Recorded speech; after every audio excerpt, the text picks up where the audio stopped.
রাজর্ষি, আমার সঙ্গে রয়েছে আমার পার্টনার সুচন্দ্র।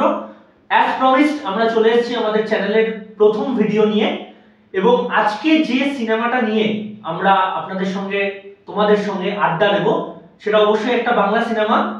আর কোন সিনেমা নিয়ে আমরা আড্ডা দিচ্ছি আজকে সুচন্দ্র? এই সিনেমাটা আমাদের জীবনে অনেকটা গুরুত্বপূর্ণ। অ্যাকচুয়ালি আমরা এই সিনেমাটা নিয়ে অত্যন্ত অবসেসড অ্যান্ড খুব ইন্সপায়ার্ড। এবারে ইন্সপায়ারটা কোন দিক দিয়ে সেটা এখন বলছি না, এবং আমরা এই সিনেমাটা নিয়ে এতটাই অবসেসড যে আমাদের যখন আমরা চ্যানেলটা খুলবো ঠিক করেছিলাম তখন এই নামটাই প্রথমে আমাদের মাথায় এসেছে, এবং সেখান থেকেই আমরা চ্যানেলের নামটা দিয়েছি। এবং চ্যানেলের নাম দেখে আপনারা আশা করছি এতক্ষণে বুঝেই গেছেন, একদমই ঠিক ধরেছেন। আজকে আমরা সেই সিনেমাটা নিয়ে আড্ডা দেব।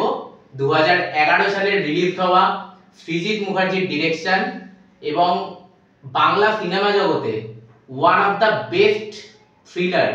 এবং আমরা যদি আরো ব্যাখ্যা করি তাহলে বলতে হয় সব থ্রিলার সিনেমার গডফাদার আমরা যে সিনেমাটাকে মানি, সেটাই হচ্ছে আজকে আমাদের টপিক, এবং আমরা সেটা নিয়ে আমাদের ভিডিও করব, দ্যাট ইজ 22 শ্রাবণ।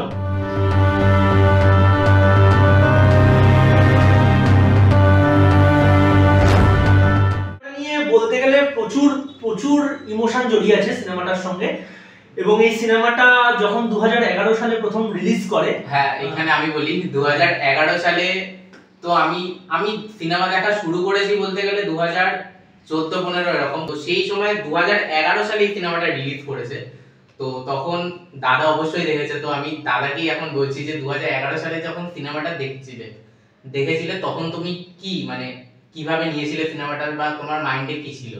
প্রথমত আমি তার আগে পর্যন্ত যা সিনেমা দেখেছি, আমি হলে আমরা সিনেমা নিয়ে আড্ডা দিচ্ছি মানে বুঝতেই হবে আমরা দুজনেই প্রচন্ড পরিমাণে সিনেমা লাভার।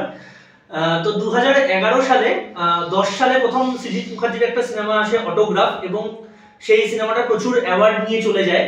তো তারপরে অনেকদিন পরে, যতদূর আমার স্মৃতিতে মনে পড়ছে, অনেকদিন পরে মাল্টি স্টারার, যেটা বলিউডে খুব পরিমাণ দেখা যায়, টলিউডে ততটা দেখা যায় না, মাল্টি স্টারার কাস্টিং। তো বহুদিন পরে 2011-তে একটা সিনেমা এসেছিল যেটা নিয়ে অ্যানাউন্স হয়েছিল, যেটা মাল্টি স্টারার, যেখানে থ্রি বিগ চ্যাটার্জিস অফ ইন্ডাস্ট্রি রয়েছে: প্রসেনজিৎ চ্যাটার্জি, পরমব্রত চ্যাটার্জি এবং আবির চ্যাটার্জি।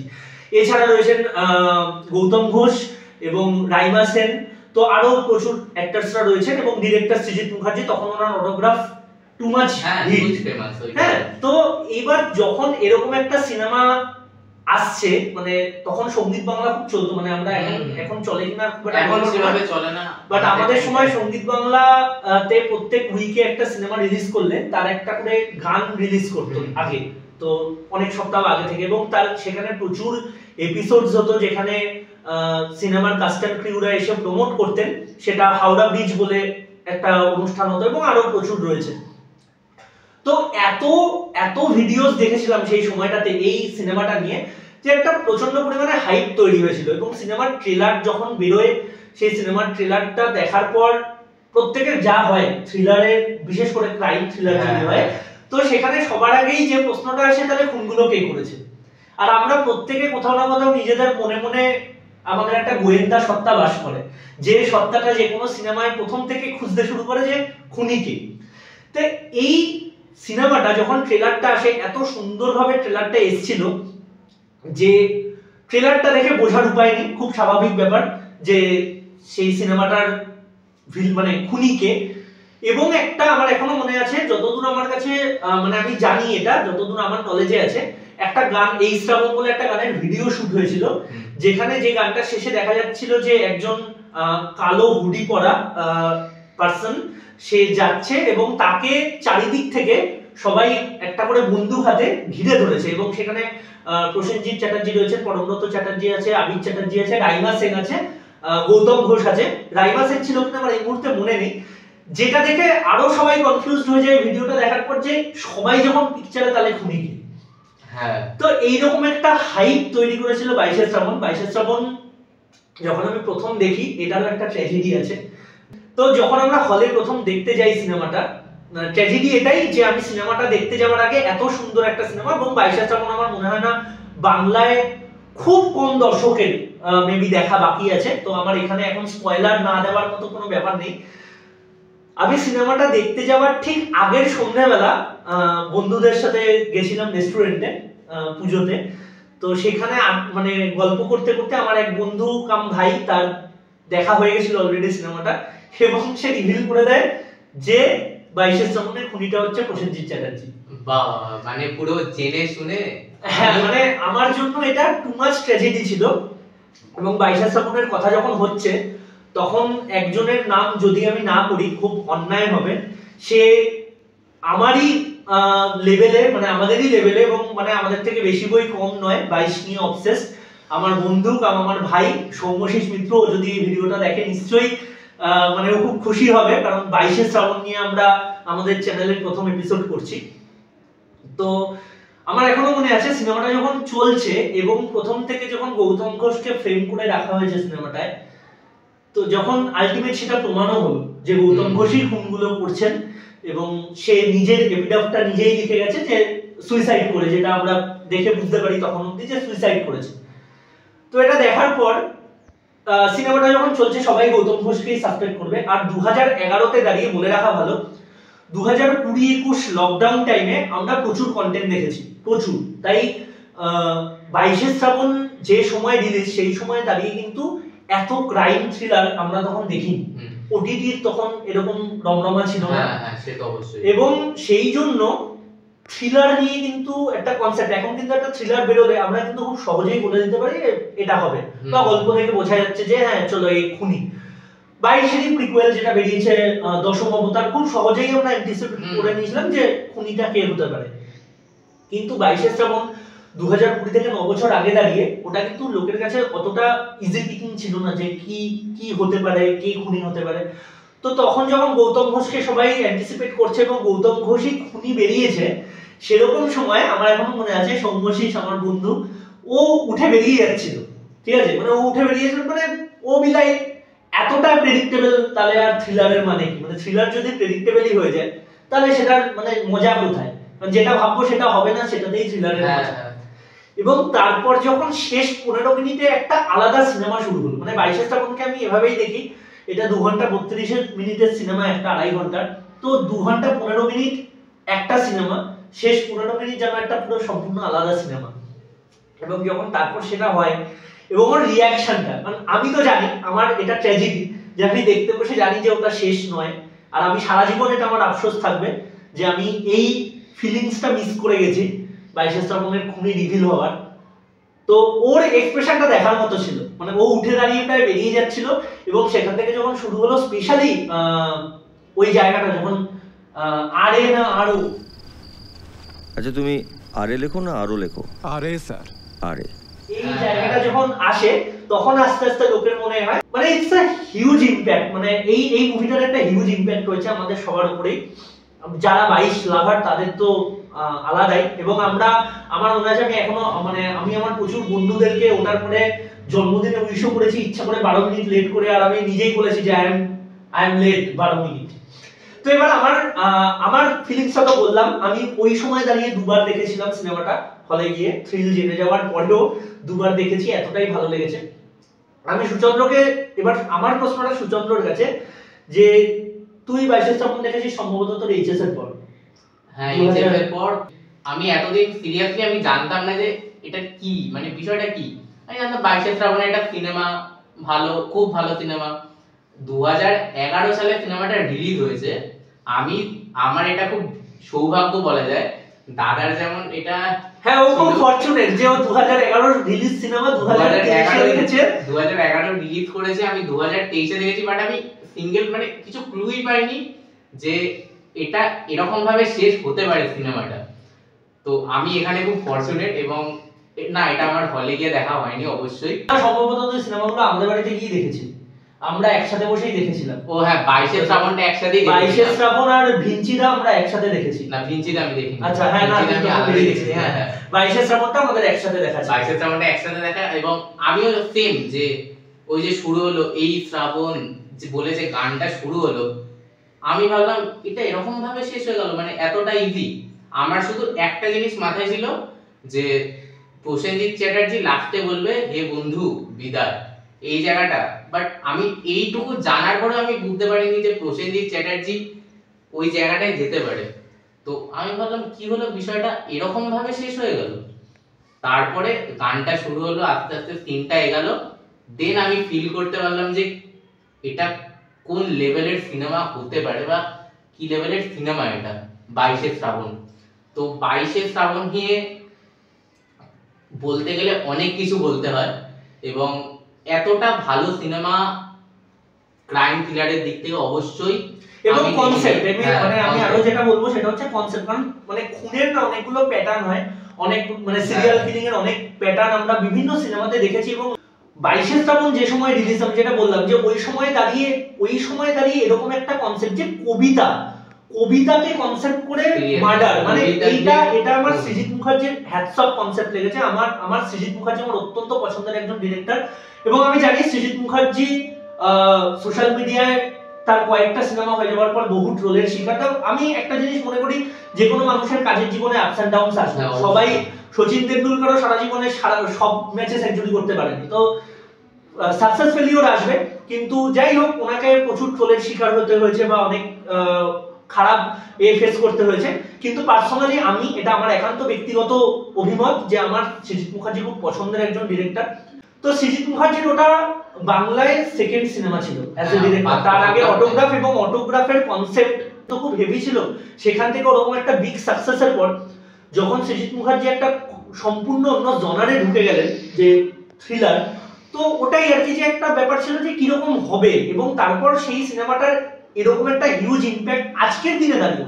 আমি কিছুদিন আগে সৃজিত মুখার্জির একটা ইন্টারভিউ শুনছিলাম, সম্ভবত আমাদের সিনেমার একটা চ্যানেল আছে, খুব ভালো রিভিউ চ্যানেল আর্টিস্টিক 7। তো ওখানে সৃজিত মুখার্জির একটা ইন্টারভিউ শুনছিলাম, যে ইন্টারভিউ নিচ্ছিল সাগর নীল, ও জিজ্ঞেস করছিল যেরকম দেবদা নাকি বলে, মানে দেবদা আর কি সৃজিত মুখার্জির থ্রিলার বলতে টেক্কা দেখেছে। তো সেখানেও সৃজিত মুখার্জি বলছেন যে এভাবে যে 100টা সিনেমার মধ্যে 10টা বাংলা টপ সিনেমা রিলিজ হয়েছে, মানে কি বলবো এনলিস্টেড হয়েছে রিসেন্ট টাইমে 100টা বেস্ট সিনেমার মধ্যে। তো সেই 10টার মধ্যে একটা 22শে শ্রাবণ, এবং উনি এভাবে বলছে যে তার মধ্যে একটা আছে 22শে শ্রাবণ, দেখে নিস ওটা। তো দিস ইজ 22শে শ্রাবণ। এবং 22শে শ্রাবণের এই যে অরাটা 22শে শ্রাবণ ক্রিয়েট করেছে, যার জন্য, যে পার্সনটার জন্য, তাকে নিয়ে মানে তার ক্যারেক্টারটা নিয়ে কথা না বললে এই আড্ডাটা সম্পূর্ণ ইনকমপ্লিট। আর আমার মনে হয় না এটা নিয়ে খুব একটা গেস করার মতো ব্যাপার আছে, রাইট? প্রথমেই তোকে যেটা বুঝতে হবে যে আমি সব জানি, এটা বুঝে ফেললে দেখবি আর অসুবিধা হবে না, বুঝলি? একটাই ক্যারেক্টার ওরকম একটা লার্জার দ্যান লাইফ, ওরকম একটা মানে কি বলবো মাস অবতার বলবো না, কিন্তু মানে পুলিশের ইমেজকে একটা সম্পূর্ণ অন্য জনারে নিয়ে চলে গেছিলেন। এবং প্রবীর রায় চৌধুরী মানে যে ক্যারেক্টারটার আর এত সর্বনাম থেকে আমরা সরে আসতে পারি। তোমাকে আগেই যেটা বুঝতে হবে যে আমি সব জানি, তাহলেই দেখবে একদম 22-এর যে কোনো ফ্যাক্টর জন্যই যখন আমরা 22 নিয়ে কোনো কথা বলবো আমাদের এটা বুঝে নিতে হবে যে সেই সব জানে। এবং প্রবীর রায় চৌধুরী এমন একটা অরা ক্রিয়েট করেছেন। প্রবীর রায় চৌধুরীর ক্যারেক্টারটা আমি তো আমার অনুভূতি পরে আসছি, কিন্তু সুচন্দ্র যে কিনা খুব ফরচুনেট, যতটা আমি ছিলাম না। আমি 2011-র সিনেমা রিলিজের 5 দিনের মাথায় দেখতে গেছি থ্রিলার জেনে, আর ও সেই সিনেমাটাই রিলিজের 12 বছর পর জেনেছে থ্রিলারের বিন্দুমাত্র না জেনে। মানে এটা too much fortunate, because I am 12 minute late 12 years late actually, ও 12 বছর লেট। তো ওটাও 22-এর সাথে কানেক্ট করে নিয়েছে, ওই জন্যই বোধহয় পসিবল হয়েছে। আমি 12 দিন লেটে দেখলে হয়তো আমার জন্য এটা কাজ করতো। যাই হোক, তো সুচন্দ্রর কাছে আমি যেটা বলবো যে প্রবীর রায় চৌধুরী যখন ওই ক্যারেক্টারটা যখন মানে এন্ট্রি নিচ্ছে, মানে 22শে শ্রাবণে যখন প্রবীর রায় চৌধুরী এন্ট্রি নিচ্ছে, যে ক্যারেক্টারটা যখন তার আগে তার সম্বন্ধে অনেক বলা হচ্ছিল, মানে বিবরণ দেওয়া হচ্ছিল তার। আমরা দেখেছি যে একটা সিন রয়েছে যেখানে অনিন্দ, টাইটেলটা আমার এই মুহূর্তে মনে পড়ছে না, তো উনি মানে যে আর কি দেবুদার রোলটা করছে, তো সে এসে যখন রাজেশ শর্মাকে বলছে যে স্যার আপনিও জানেন আমিও জানি যে পশ্চিমবঙ্গে কেন গোটা ভারতবর্ষে এই কেসটা একজনই সলভ করতে পারে। তার এন্ট্রির আগেই তার একটা এরকম অর্ডার ক্রিয়েট করছে। এবং পরমব্রত যখন রাজেশ শর্মাকে বলছে যে মাফ করবেন স্যার আমি এই বয়সে এসে হাবিলদার হয়ে কারোর পিছনে ঘুরতে পারবো না, তো তখন বলেছিল অনেকগুলো তার ডেসক্রিপশন দেওয়ার পর কোন কোন সালে কি কি কেস সলভ করেছে, এবং সেটা ছাড়াও সিরিয়াল কিলিং ছাড়াও বিভিন্ন বিষয়ে তার অগাধ জ্ঞান, পণ্ডিত লোক, এবং ওই যে জায়গাটা ওই যে রাজেশ শর্মা যখন বলছে যে চলে যাও Abhijit, take his help before it is too late. তো এই ইন্ট্রোডাকশনটা মানে একটা ক্যারেক্টার তার ফিজিক্যাল ইন্ট্রো হওয়ার আগে তার সম্বন্ধে যে ইন্ট্রোটা হচ্ছে প্রবীর রায়চৌধুরী, তুই যখন দেখছিলি সিনেমাটা তখন যখন এরকম একটা অরা ক্রিয়েট হচ্ছে মানে প্রবীর রায়চৌধুরী ক্যারেক্টারটা ইন্ট্রোডাকশনের আগে, মানে তারপর যখন প্রসেনজিৎ চ্যাটার্জিকে ওরকম দেখাচ্ছে যে ইজি চেয়ারের একটা বসে কানাই কানাই করে ডাকছে, এবং তারপর ওই পরমব্রতকে দেখেই কিছু মানে কিছু বলার আগে যে কি চাই চাঁদা, তো চাঁদা বলা হবে না। তারপর যে ক্যারেক্টারটা মানে প্রবীর রায়চৌধুরীর ক্যারেক্টারটা নিয়ে তুই তোর এক্সপেরিয়েন্সটা বল, মানে তোর কিরকম লেগেছে, তোর ভালো লাগা বা তোর কিভাবে প্রবীর রায়চৌধুরীর ক্যারেক্টারটা তোকে কতটা মানে তোকে এত ভক্ত বানিয়েছে এই ক্যারেক্টারটা। প্রবীর রায়চৌধুরী 22 শ্রাবণের জন্য একটা হিউজ নেম এবং মেন নেম বলা যায়। তো প্রবীর রায়চৌধুরী একটা নামের মধ্যে একটা আভিজাত্য ব্যাপার আছে। তার মধ্যে উনি ছিলেন জমিদার বাড়ির ছেলে, পণ্ডিত লোক, সেসব তো আমরা শুনিয়েছি। এই যে ওনার যে সোয়াগটা, বলার যে সোয়াগটা, কানাই, তারপরে ওই যে ওখানে পরমব্রত ঢুকলো, ঢোকার পরে যখন বললো যে you are late, you are 12 minute late, এই শেষ 12 মিনিটে পুচকে হামিংবার্ড 72,000 বার ডানা ঝাপটে ফেলেছে, সূর্যের আলো পৃথিবী দিয়ে 1.5 বার যাতায়াত করে ফেলেছে, আর গোটা ভারতবর্ষে 8খানা রেপ কেস ঘটে গেছে। এই যে জায়গাটা, আর এটার পর তুমি গলিটা মিস করে গেলে অভিজিৎ, তুমি গলিটা মিস করে গেলে অভিজিৎ। You are late. আমি আসলে গলিটা মিস করে গেছিলাম। You are late 12 minute. শেষ 12 মিনিটে সূর্যের আলো 1.5 বার যাতায়াত করে ফেলেছে পৃথিবীর থেকে। পুচকে হামিংবার্ড 72,000 বার ডানা ঝাপটেছে।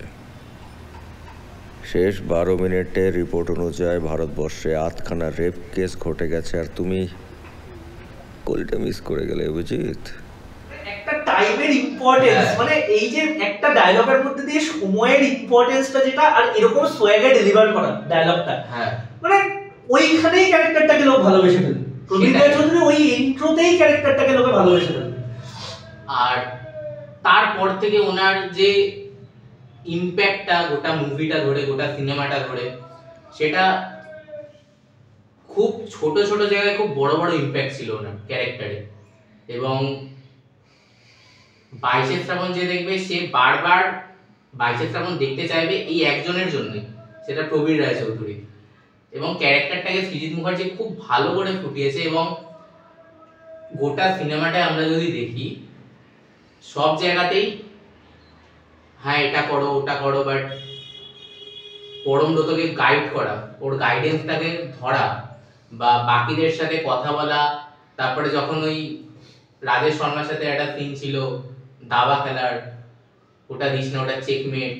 হ্যাঁ, মানে ওই জায়গাটায় মানে আমার এই সিনটা নিয়ে পার্টিকুলারলি আমি একটু বলি যে যখন কেসটা অন প্রোগ্রেস, তখন একটা সিন আছে যেখানে থানাতে বসেই নিজের টেবিলে প্রসেনজিৎ চ্যাটার্জি এবং রাজেশ শর্মা দুজন, মানে প্রবীর রায়চৌধুরী আর তার কলিগ অমিত শ্রীবাস্তব দুজনে মিলে দাবা খেলছে। তো তখন যে কেসটার জন্য প্রবীর রায়চৌধুরী সাসপেন্ড হয়েছিল ওই মন্টি হালদারকে খুনের জন্য, তো জায়গাটা প্রবীর রায়চৌধুরী একটা কথা বলেছিল যে খুনির মাথায় ঢুকে দেখতে হবে খুনি কি করতে চাইছে। এবং সেটা না মানে আমার সবথেকে বেশি এই সিনের টাচি যে ব্যাপারটা লেগেছে, মানে এটা না খুব মানে কি বলবো, সিনেমার ক্ষেত্রে এই যে দুটো মানে কিছু কিছু সিকোয়েন্স আছে যে একটা ডায়লগ দুটো জিনিসকে মার্চ করে দেয়, মানে একটা অ্যানসার বা দুটো কোশ্চেনের উত্তর দিচ্ছে। তো যখন দাবা খেলাটা চলছে, চলতে চলতে যখন রাজেশ শর্মা বলছে যে আমি তোকে বলেছিলাম যে this guys are really dangerous, ওরা যা কিছু করতে পারে, এবং ওইটা প্রসেনজিৎ চ্যাটার্জির দাবা খেলায় তখন লাস্ট মুভ মানে চেকমেটের আগের মুভে রয়েছে, এবং ওখান থেকে যে ডায়লগ ডেলিভারিটা করলো তো চেকমেট, আমি মানে আমার গোড়া থেকেই মনে হচ্ছিল যে দিস গাইজ ওরা খুব ডেঞ্জারাস লোক, যা ইচ্ছে করতে পারে। জানি করলো তো চেক আর মেট। তো এটাই মানে ওই সিনগুলো নাই, ছোট ছোট সিনগুলো এত ইমপ্যাক্ট ক্রিয়েট করেছে 22 শ্রাবণে, মানে যেগুলো এরকম মানে অনেকদিন না দেখার পরে ওই সিনগুলো বোধহয়। আর আমি যদি বাইশে শ্রাবণ নিয়ে বলি তাহলে আর একটা জিনিস বলতেই হয় যে সৃজিত মুখার্জি কিন্তু কোনো হাইফাই জায়গায় যায়নি, খুব মানে খুব সাধারণ জিনিসকে খুব সুন্দর করে ফুটিয়েছে। কলকাতার অলি গলি, হাড়কাটা গলি, বালিগঞ্জ ফুটব্রিজ, সার্কুলার রোড, হ্যাঁ এই জায়গাগুলোকে মানে খুব সিম্পল জিনিস কিন্তু আমরা আশেপাশে ঘুরতে গেলেই দেখি, বাট সেটাকে সিনেমায় এত সুন্দর করে একটা ছোট জিনিসের মধ্যে দিয়ে ফোটানো, এটা মানে হিউজ ইমপ্যাক্ট। এবং আরেকটা যেটা যে সিনটার মানে যে জিনিসটার কথা না বললে নয়, আমরা তো হিরো হিরোইন দেখেই এসেছি যে হিরোর সাথে হিরোইনের একটা কানেকশন থাকে, এখানেও হিরোইন আছে, রাইমা সেন রয়েছে, তার সঙ্গে আবির চ্যাটার্জির একরকম কেমিস্ট্রি আমরা দেখতে পাই, পরমব্রত চ্যাটার্জির একরকম কেমিস্ট্রি দেখতে পাই। কিন্তু এই সিনেমাটার যখন ইন্টারভিউ আমি প্রচুর শুনেছিলাম সঙ্গীত বাংলায়, তো তখন একটা ইন্টারভিউ শুনেছিলাম যেখানে প্রসেনজিৎ চ্যাটার্জি বলছেন যে সৃজিত মুখার্জি শুটিং এর শুরুতেই এরকম ভাবে বলে রেখেছিল দুজনকে, প্রসেনজিৎ চ্যাটার্জি এবং পরমব্রত চ্যাটার্জি দুজনকে, যে তোমার নায়িকা ও আর তোর নায়িকা উনি, মানে প্রসেনজিৎ আর পরমব্রত চ্যাটার্জি দুজন একে অপরের নায়ক নায়িকা। এবং ওই যে বন্ডিংটা, ওই কেমিস্ট্রিটা যেভাবে গ্র্যাজুয়ালি শো করা হয়েছে সিনেমাতে, মানে প্রথমে একজন জুনিয়র মানে একজন কেসের দায়িত্বপ্রাপ্ত অফিসার যে কিনা অলরেডি সিনিয়র পজিশনে রয়েছে, তো সে একটা খুনের পর খুন হয়ে যাচ্ছে এবং প্রত্যেকটা খুনের পাশ থেকে একটা করে কবিতার লাইন পাওয়া যাচ্ছে এবং সে সেই কেসটা যখন কিনারা করতে পারছে না এবং সেখান থেকে দাঁড়িয়ে যখন একজনের রেফারেন্স পেয়েছে যে কিনা এক্স পুলিশ অফিসার এবং তার নাম এতটা ফেমাস, তার কাছে গেছে এবং স্বভাবতই প্রথম দিক থেকে প্রচন্ড পরিমাণে হিউমিলেট করতে আমরা দেখেছি। যখন একটা সিন আছে যেখানে রাজেশ শর্মার সাথে পরমব্রত প্রথমবার যাবে, গিয়ে বলবে যে এগুলো প্রিলিম এভিডেন্স, বলবে প্রিলিম মানে বলছে প্রিলিমিনারি, বলছে তো সময় বাঁচিয়ে বুদ্ধি খরচ করে সেটা কাজে লাগাও, তো প্রিলিম এভিডেন্স আর পোস্টমর্টেম রিপোর্ট সবকিছু আছে। প্রিলিম মানে প্রিলিমিনারি। ও শর্টকাট, তো কথা বলার সময় বাঁচিয়ে সেটা বুদ্ধি করে খরচ করো তো। চেষ্টা করি স্যার, দেখা যাক। এই লেভেলের হিউমার এবং ওই ডায়লগটা বল, তারপরে ওই যে যাও তো তোমার ঈশান কোণে, অভিজিৎ তোমার ঈশান কোণে একটা সুটকেস রাখা আছে, একটু নিয়ে আসো, মানে এইভাবে হিউমিলেট করে এবং রাজেশ শর্মা ওইখানে মুখ লুকিয়ে হাসছে। অভিজিৎ তোমার চেয়ারে ঈশান কোণে একটা সুটকেস আছে, একটু এনে দাও তো।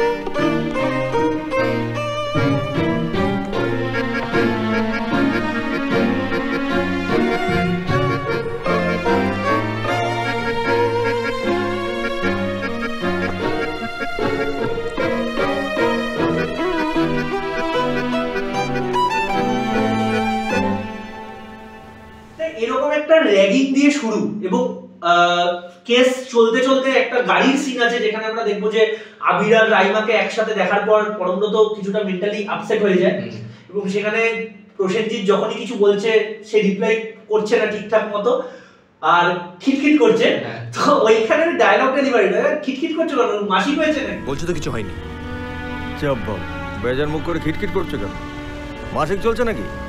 তো এই যে এরকম একটা র্যাগিং চলছে, সেখান থেকে গাড়ি থেকে পরমব্রত নেমে গেল, ওরকম ভাবে প্রসেনজিৎ চিৎকার করলো তার উপর, তারপরে অল অফ এ সাডেন রাতে যখন পরমব্রত আসছে এবং সেখান থেকে নিজেদের পাস্টটা শেয়ার করতে করতে কোথাও যে তুমি থেকে তুই হয়ে গেল। অভিজিৎ প্রবীর মানে প্রবীর রায় চৌধুরী স্যার থেকে প্রথমে যখন প্রবীর বাবু বলেছিল তখন বলেছিল যে স্যার এটাই, হ্যাঁ প্রবীর বাবু নয় স্যার, আমি মুদি দোকান চালাই। দেখুন প্রবীর বাবু, আপনি অনেকক্ষণ ধরে কি প্রবীর বাবু নয় স্যার, আমি মুদির দোকান চালাই না। এবং সেখান থেকে সেই স্যার থেকে প্রবীর দা এই যে ইকুয়েশনটাতে গেল এবং মানে প্রবীর রায় চৌধুরী অভিজিৎকে তুমি থেকে তুই এবং লাস্টে যখন রবীন্দ্রনাথ মৈত্রর কাছে ওই ওর বর্ণনাটা দেবে যে আমার কলিগ কাম বন্ধু কাম ছাত্র, তো বলবে খুব ব্রিলিয়ান্ট ছাত্র, তো এরকম ব্যাপার, এই যে ওদের মধ্যে কেমিস্ট্রিটা তৈরি হয়েছে, যে কেমিস্ট্রিটা না থাকলে হয়তো বাইশের তখন এতটা হিট করতো না। অভিজিৎ পাকরাশিও কিন্তু ভীষণ ইম্পর্টেন্ট এবং ভীষণ ফেমাস এবং আমাদের খুব পছন্দের একটা ক্যারেক্টার। পরমব্রত চ্যাটার্জি ইটসেলফ আমার খুব পছন্দের একজন অ্যাক্টর, এবং অভিজিৎ পাকরাশিতে পরমব্রত চ্যাটার্জি জাস্ট নেলড ইট। যদি আমরা বলি যে একটা ক্যারেক্টারকে নেলড ইট করে দেওয়া যেটাকে বলে, সেই মানে সেই রকম একটা অ্যাক্টিং করেছে পরমব্রত চ্যাটার্জি। এবং সেখানে ওদের দুজনের যে কেমিস্ট্রিটা, প্রবীরদা আর অভিজিতের যে কেমিস্ট্রিটা, আর বিশেষত ওই সিনটার কথা বলবো যেখান থেকে ক্লুটা পাওয়া গেল, যে প্যাটার্নটা, প্যাটার্নটা ওই সিনটা নিয়ে তুই বল। যখন তুই দেখছিলি তোর কাছে তো কিছু ছিল না, মানে তোর কাছে কোনো ক্লু ছিল না, তো ওই কফি শপের ছাদটাতে রুফটপে বসে দুজনে মিলে যখন কথার মধ্যে দিয়ে, কথোপকথনের মধ্যে দিয়ে যখন অজান্তেই কোথাও যেন ঢুকে গেল ওই প্যাটার্নটাতে, যে ডেটগুলো, ওই জায়গাটা তোর, তুই যখন দেখছিলি তোর তখন কি ফিল হচ্ছিল, মানে কিরকম তোর কাছে সিনটার কিরকম ইম্প্যাক্ট রাখছিল? আমি জানতাম না যে প্রবীর রায়চৌধুরী আসল মার্ডারার, তো সেই জন্য হঠাৎ করে বিভিন্ন কোশ্চেন করতে করতে হঠাৎ করে বললো যে কবে মারা গেছিলে। পরমব্রত বললো 22 অক্টোবর, বললো 22 অক্টোবর, উনিও রিপিট করলো, তারপরে দুজনেই 22 অক্টোবর, তারপরে বাকি ডেটগুলো যে মেলাচ্ছে এই টাইমে, মানে হঠাৎ করে একটা জায়গায় ঢুকে গেল, মানে কোনো অ্যাঙ্গেল দিয়ে মনে হয়নি যে ওখান থেকে প্রসেনজিৎ চ্যাটার্জি খুনি বেরোতে পারে, বা প্রসেনজিৎ চ্যাটার্জি ইচ্ছা করে ইনস্টিগেট করে ওকে ঢোকাচ্ছে ওই জায়গাটায়, যে ওকে ধরতে পারে, বিষয়টা যাতে ধরতে পারে, সেই জন্য ওকে ওই জায়গাটার মধ্যে ক্লুতে আস্তে আস্তে ঢুকিয়ে দিচ্ছে এই জায়গাটা। Poetry of chaos and death। Jibanananda Das কোন সালে কিভাবে মারা গিয়েছিলেন? ট্রামে চাপা পড়ে। সালটা আমার এক্স্যাক্টলি মনে নেই, 55 কি 56 হবে।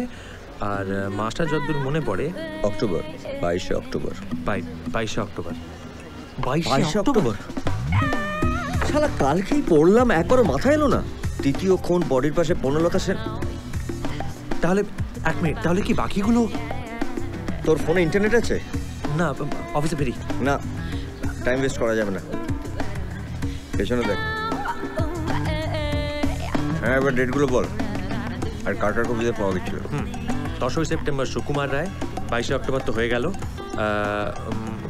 11 ডিসেম্বর বিনয় মজুমদার, 23 মার্চ হকি চট্টোপাধ্যায়, আর সুকুমার রায় 10 সেপ্টেম্বর, মৃত্যু 1923। এবার জমবে না, ধরো বাকি দিনটা কনফার্ম করি। হ্যাঁ এটাই। এবং কানাই ক্যারেক্টারটা যেটা হচ্ছে অ্যাকচুয়াল খুনি যদি আমরা বলি, মানে বাই হ্যান্ড যে খুন করেছে সে হচ্ছে কানাই। এবং কোথাও গিয়ে আমার যতবার গৌতম ঘোষের বাড়িতে ওকে অ্যাজ এ স্বপন দেখিয়েছে, আমরা দর্শকরা মনে হয় না কেউই, আমি বলতে পারবো না বাকিদের কথা, আমি তো অন্তত এবং আমার সঙ্গে যারা 22 দেখেছে তারা সমসাময়িক বা পরেও যারা দেখেছে, আমার মনে হয় না কেউই এটা গেস করতে পেরেছে যে স্বপন আর কানাই দুজন একই লোক। আমার মনে হয় না। তুই কি গেস করতে পেরেছিস? আমি তো হ্যাঁ, মানে স্বপন আর কানাই একই লোক, এটা গেস করা নেক্সট টু ইম্পসিবল ছিল। ইভেন ওর ফেসটা এত ইনোসেন্ট করেছে যেটা দেখে কখনোই মনে হবে না। যেভাবে দৌড়ে দৌড়ে ও গিয়ে পুলিশের মানে থানাতে গিয়ে ওখানে বলবে যে গৌতম ঘোষের সিম্পটমস গুলো বলবে, যেখান থেকে রবীন্দ্রনাথ নামটা উঠে আসবে, যে বারবার এই নামটা ইউজ হচ্ছে, তো সেখানে গিয়ে প্রসেনজিতের সঙ্গে ইন্টারাকশন থেকে কখনো মনে হয়নি যে ও কানাই হতে পারে। এবং যখন সিনেমাতে লাস্ট ফেজে যখন গৌতম ঘোষ মরে গেছে এবং পরমব্রত এসে শেষ 15 মিনিট, যেটা আমরা ক্লাইম্যাক্স সিন বলি, তো সেখানে এসে যখন কানাই কানাই করে ডাকছে আর পরমব্রত বলছে আর তোমার কানাই, কোনোদিন তো লোকটাকে দেখলাম না, তারপর যখন ও ঢুকলো, ফরচুনেটলি এইটা আমার কাছে সাসপেন্স ছিল। এই একটাই আমার বলা যায় যে পাওনা, যে কানাই আর স্বপন যে দুজন একই লোক, এইটা আমার সেই বন্ধু আমাকে দয়াপূর্বক বলে দেয়নি, যার ফলে এই ঝটকাটা না সিনে বসে পরমব্রত যতটা খেয়েছে, অডিয়েন্সে বসে আমি তো অন্তত ততটাই খেয়েছি, যে স্বপন আর কানাই দুজন এক। কানাই আর কানাই নিশ্চয়ই আজকেও আসেনি, কোনোদিন তো দেখতে পেলাম না লোকটাকে। সব দুটো উইস্কি বানিয়ে আনতো। স্বপন কানাই বললাম না হরসিও, এমন অনেক কিছু আছে পৌঁকে যাস না, গল্প আছে।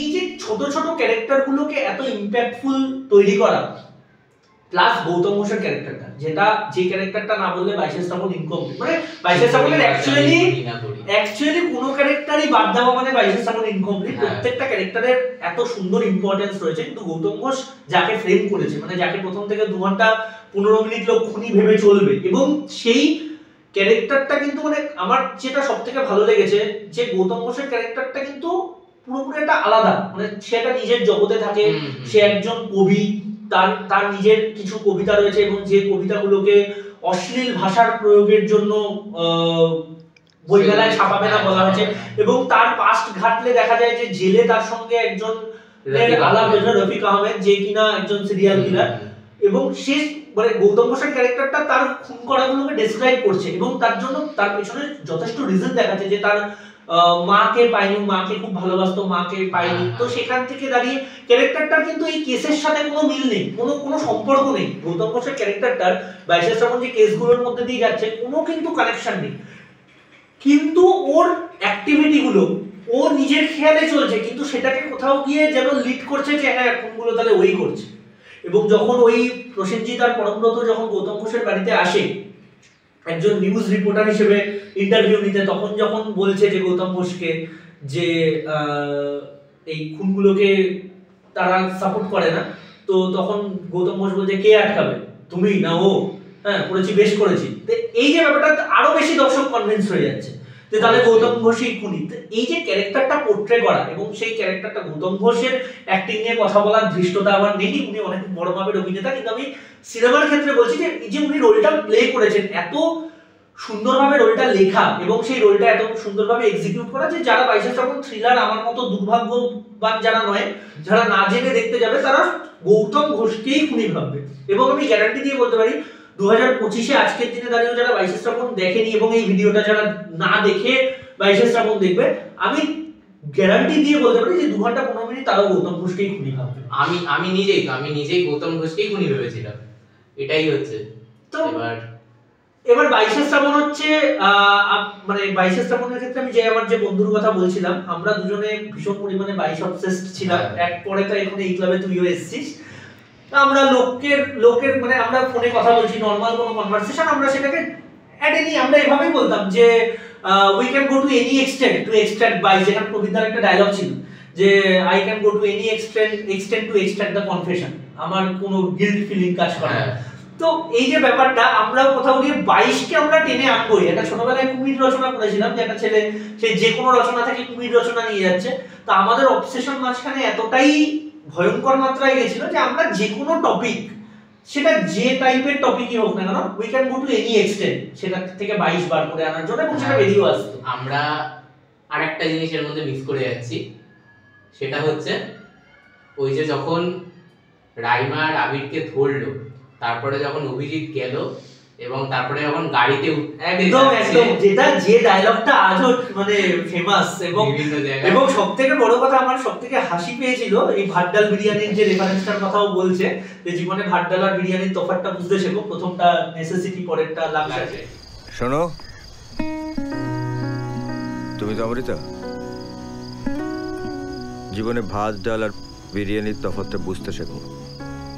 প্রথমে একটা নেসেসিটি, পরেরটা লাক্সারি।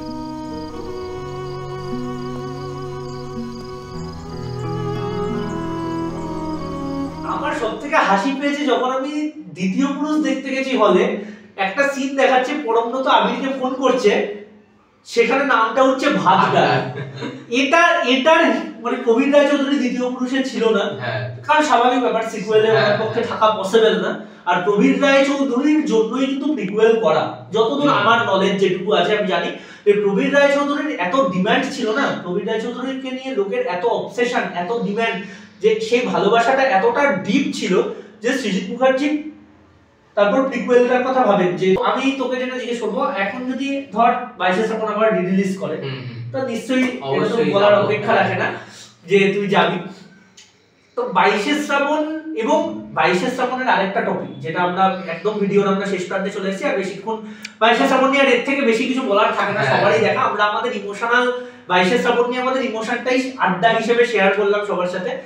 তো শেষ ভাগে এসে যেটা নিয়ে বলবো সেটা হচ্ছে গান, যেটা নিয়ে না বললেই নয় যে একটা সিনেমা কিন্তু বিশেষ করে বাংলা মেইনস্ট্রিম সিনেমা, এটাকে প্রপার মেইনস্ট্রিম যদিও বলা যায় না হয়তো, কিন্তু বাংলা সিনেমার ক্ষেত্রে বা যে কোনো সিনেমার ক্ষেত্রে গান কিন্তু একটা খুব হিউজ রোল প্লে করে। এটা আমরা বরাবরই দেখে এসেছি। রিসেন্ট টাইমে খাদান রিলিজ করেছে, খাদানেরও গান খুব হিট। গান হিট হলে না সিনেমার একটা আলাদা ইম্প্যাক্ট দর্শকের কাছে যেন কোথাও তৈরি হয়ে যায়।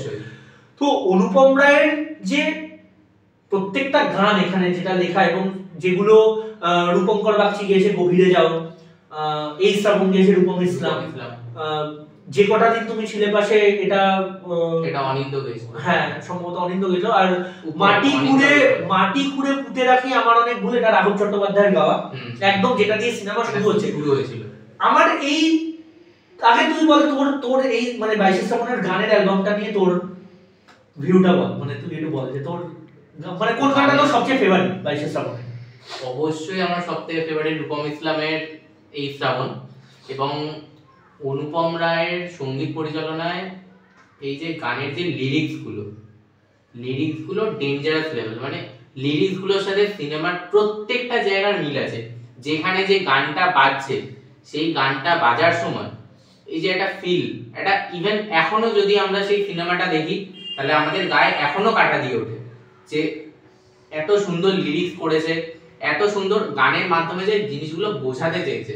আর একটা সিন ছিল যখন ওই সবকিছু মিটে গেছে, অর্থাৎ গৌতম ঘোষ যখন খুনি হিসেবে ধরা পড়লো, মারা গেল, তারপরে যখন এই শ্রাবণ গানটা চলছে, ওইখানে একটা জায়গায় প্রসেনজিৎ বই পড়তে পড়তে নিজের পিঠ চাপড়াচ্ছে। এক্স্যাক্টলি এইটা মানে এটা আমি তখন বুঝিনি, পরে বুঝতে পারছি যে হ্যাঁ মানে সত্যিই তো মানে করে দেখিয়েছে, মানে নিজেকে নিজে সাবাসী দিচ্ছে। আমি কাটাতারে সুখী এই কুয়াশাতে উকি দিয়ে রাজি নিতে নিতে, আসলে সত্যি বলে সত্যি কিছু নেই।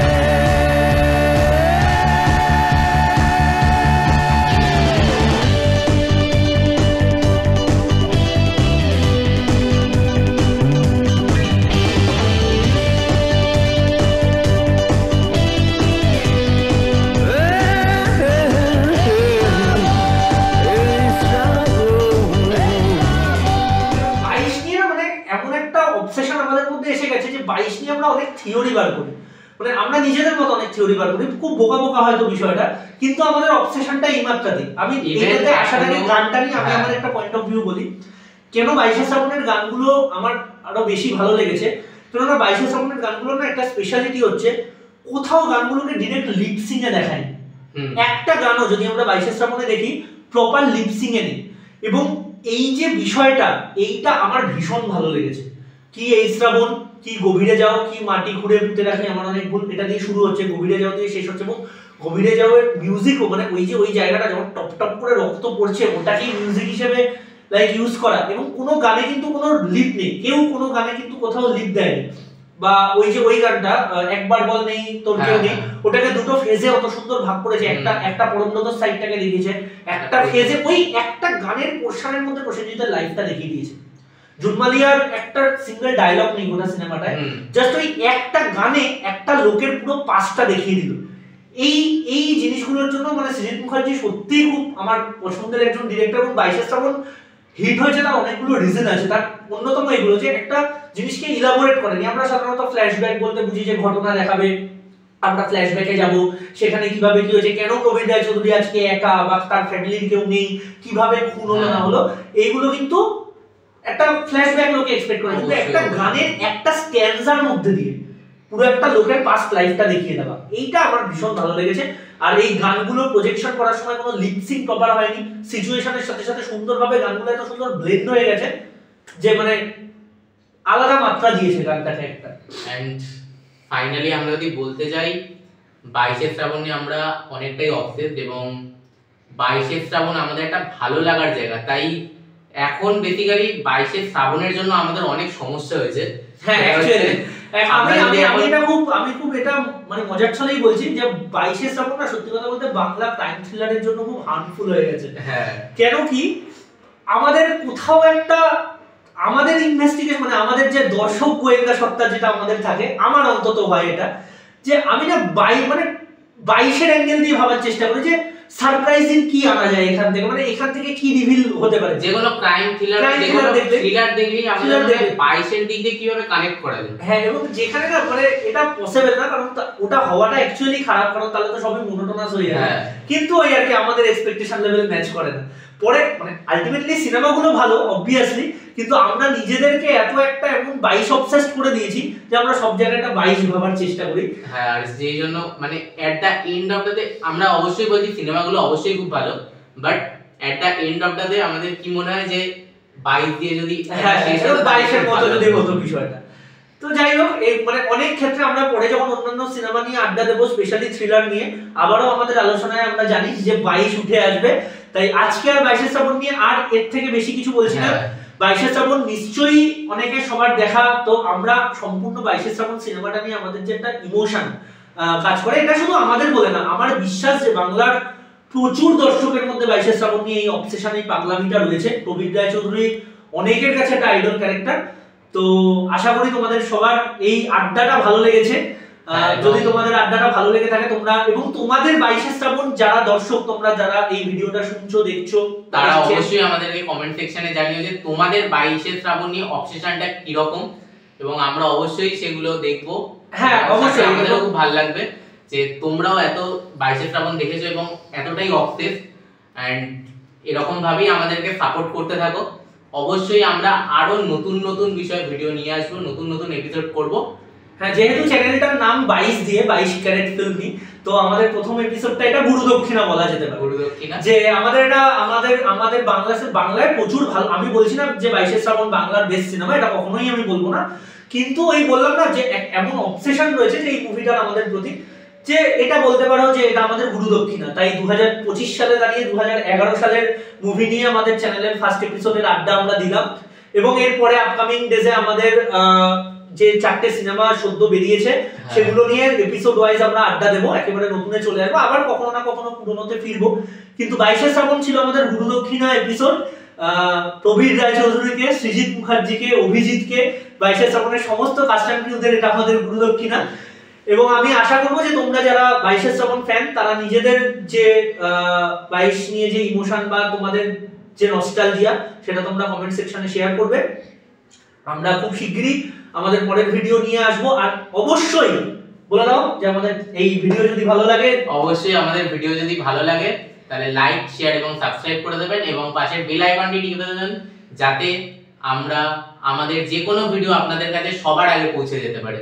Thank you. ফিরিবার পথ নাহি, দূর হতে দেখো চাহি, পারিবে না চিনিতে আমায়।